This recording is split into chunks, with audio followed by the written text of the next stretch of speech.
In just 3 days, we moved from 200 meters to nearly 4,000 meters.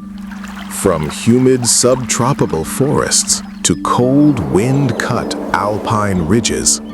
And in that vertical journey, we encountered an entire spectrum of Himalayan life, not in isolation, but exactly where it belongs.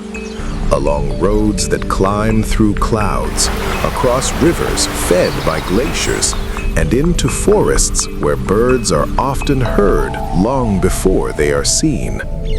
This is Phase 1 of our Bhutan Birding Expedition.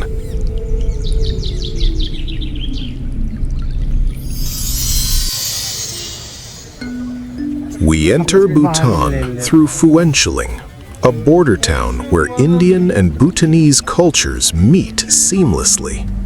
It is active, commercial, transitional. But the moment we begin our ascent, everything starts to change.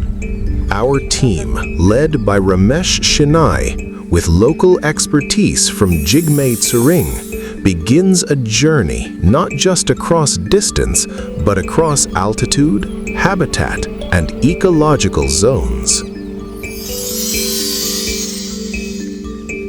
15 April. We take the Phuentsholing Thimphu Highway, climbing steadily into dense subtropical forests. The habitat here is thick, humid, layered with undergrowth and deep ravines.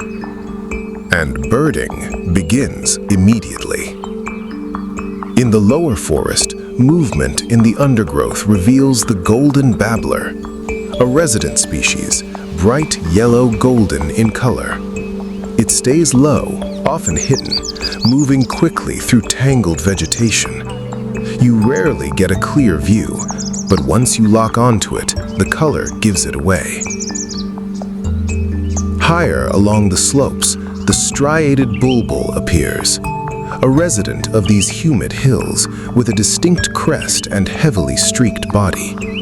It holds mid-canopy positions, comfortable in this broadleaf forest environment. Its call carries before the bird is located. Moving through mixed activity, we encounter the Rufous Sibia, highly active, constantly shifting between branches, a resident species that thrives in these mid-elevation forests, often part of loose foraging groups, moving quickly through the canopy. Near riverbends, as light begins to fade, a much larger presence emerges. The tawny fish owl, a powerful resident predator typically associated with river systems, perched silently, watching the water below.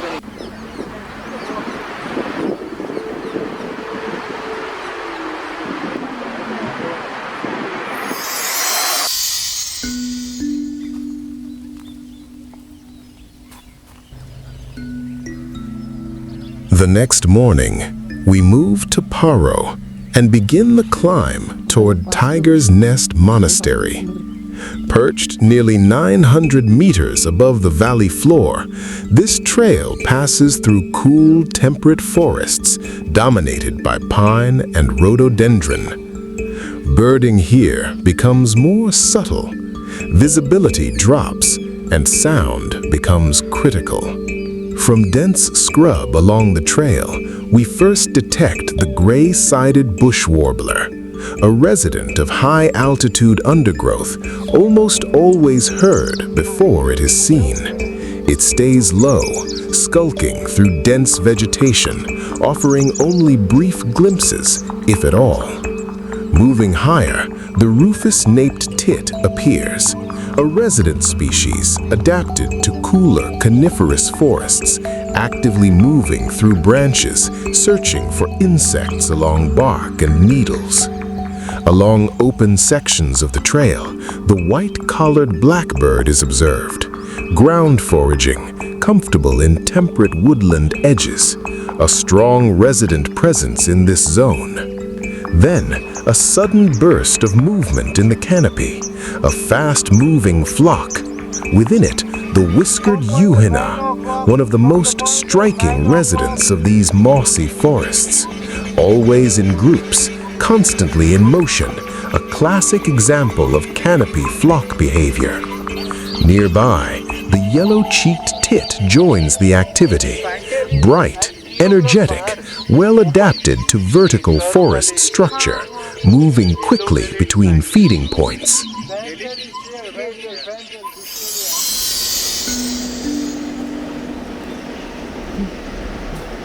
By 17 April, we push higher onto the Bonde Ha Highway toward alpine zones and exposed ridgelines.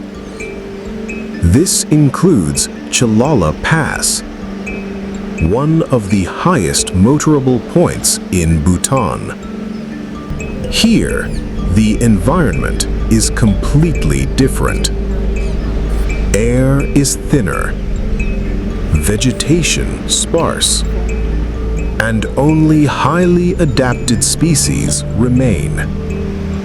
On rocky slopes, we encounter the Alpine Accentor, a true high-altitude resident, comfortable in open, wind-exposed terrain, unaffected by conditions that would challenge most species. Dropping back toward the valley, we follow the Paro-Chu river system. And here begins one of the most specialized habitats of the trip. On cold glacial riverbeds, we locate the ibisbill, a resident species, highly specialized, with a long, decurved bill, perfectly adapted for probing beneath stones in fast-flowing, icy water. Nearby, an extraordinary moment. An ibisbill chick, perfectly camouflaged, blending seamlessly into the rocky substrate, completely dependent on stillness for survival. Along the same river stretch, multiple specialists appear. The brown dipper, diving directly into fast-flowing water to forage beneath the surface. A true river specialist and a permanent resident. The plumbeous water redstart, holding territory along rocks, constantly flicking its tail as it hunts insects along the water's edge. And nearby, a plumbeous water redstart chick, learning to navigate this demanding habitat. On open shingle banks, the river lapping appears, a resident species, well adapted to exposed riverine environments. More widespread along the river, the white wagtail, a mix of resident and migratory populations, actively feeding along the waterline. In transitional woodland zones, a brief but striking sighting. The yellow-rumped flycatcher, a passage migrant, present only during specific windows, moving through the region during seasonal transition. And among rocks, quick movement reveals the pika, a small, cold-adapted mammal perfectly suited to alpine environments. On steep cliffs above, the Himalayan goral, sure-footed, navigating terrain that appears nearly vertical.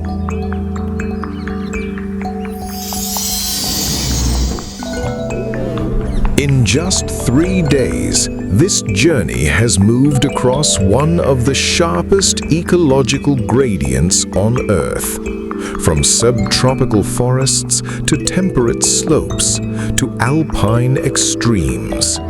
And across that gradient, every species we encountered was exactly where it needed to be, shaped by altitude, temperature, and habitat.